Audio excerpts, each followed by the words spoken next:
Katie Corticelli. I'm a glass artist here in Foster, Rhode Island. My business is called Glass Sales. I'm a borosilicate glass flame worker, and it really needs a lot of energy to run my art workshop. I really wanted to have solar panels on the house.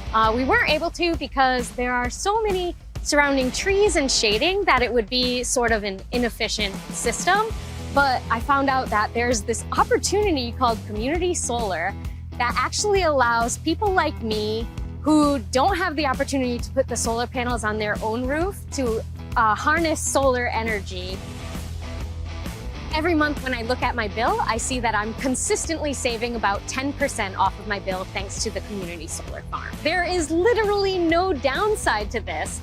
You get to get your energy green, you get to save money from doing it, and the sign-up process is minutes. It's hassle-free. It's all automatically paid for you. What's not to love?